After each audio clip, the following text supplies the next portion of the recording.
It's called The View? It's called The View. It's not called The Facts. Yeah, but isn't it interesting that it's called, I don't think they meant this when Barbara Walters invented it a long time ago, but it's The View. Well, that's the problem in America. But there is one view, right, and one that's clearly true opinion, and everybody else can go sit in the corner. That's correct. Sunny Hostin never stops ripping on the cops.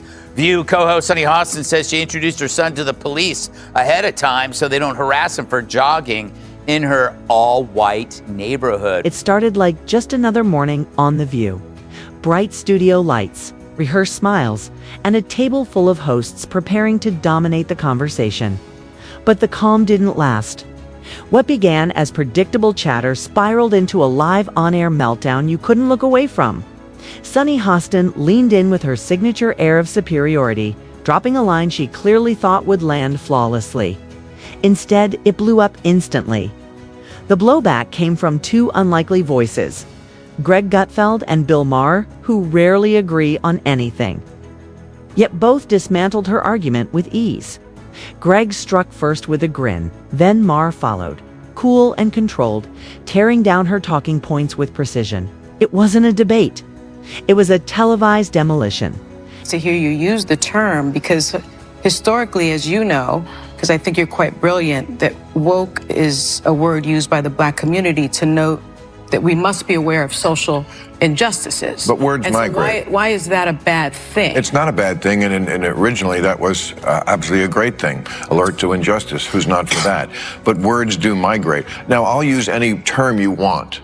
Okay. Because maybe that is a word that's triggering, and so let's not use that word. I don't know, want to call it the super far left?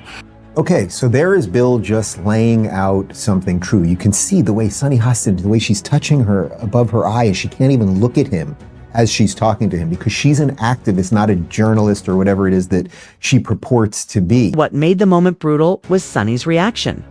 She froze mid-sentence, her face shifting between confusion and panic as she realized the narrative she expected to control was slipping away. She pushed through, trying to weather the storm, but the spiral only intensified.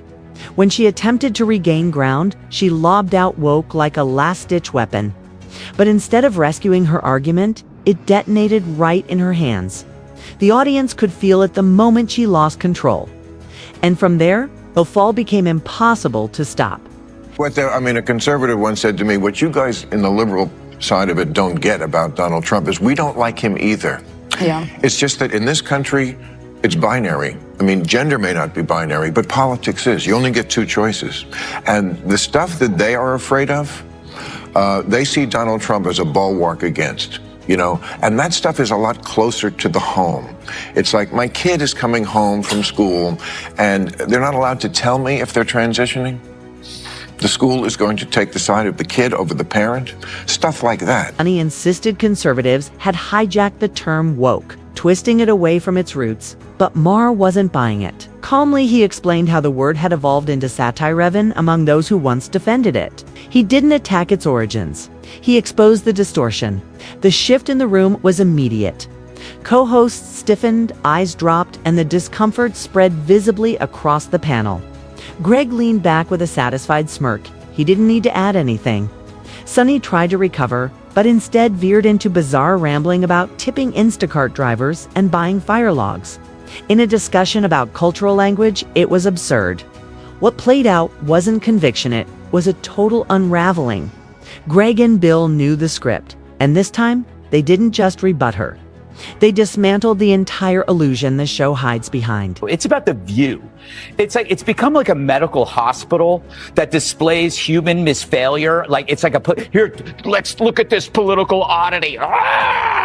It really is like the left-wing equivalent of a carnival sideshow, except instead of bearded ladies and fat clowns and two-headed cows. Well, let me rephrase that.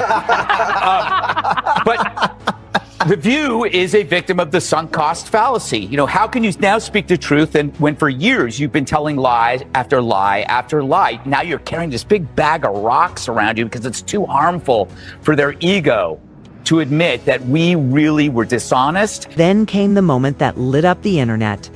Maher didn't shout. He didn't attack. He delivered one quiet, devastating line. Don't tell me the left hasn't changed. Silence hit the set like a brick. Sunny blinked, visibly stunned, as if her script had been ripped away mid-performance. Maher calmly laid out how the same voices that once championed free speech had become enforcers of ideological conformity. The irony was impossible to miss. Greg jumped in next, unfiltered. He called The View exactly what he believed it had become, a circus pretending to be conversation. And then the killer punch, a hospital for human misfailure. 'Twas savage but painfully accurate after Sunny's collapse into scattered talking points. She couldn't even meet Maher's eyes. Her hands fidgeted. Her composure cracked. The lights were still on, but this time, they weren't. We have our own kind of way of demonizing, but we don't do it the way we'll say. We do it tastefully. Tastefully, I think we're very low key in demonizing people. We'll say you smack of socialists, but we won't call you. But we go but it is nice. I do think it's refreshing that they've moved on from Hitler. They probably had a morning meeting. They probably had Pol Pot. No, not enough people know who Pol Pot is. Mao, well, he's kind of short. So maybe Mussolini was tall, and that's why they said pint-sized Mussolini. The point is, people have to wonder, where does Sunny Hostin get her opinions? Yeah. Like you said, and it's obviously from her husband. She has to tell her what to say on The View, because without it, she's got nothing.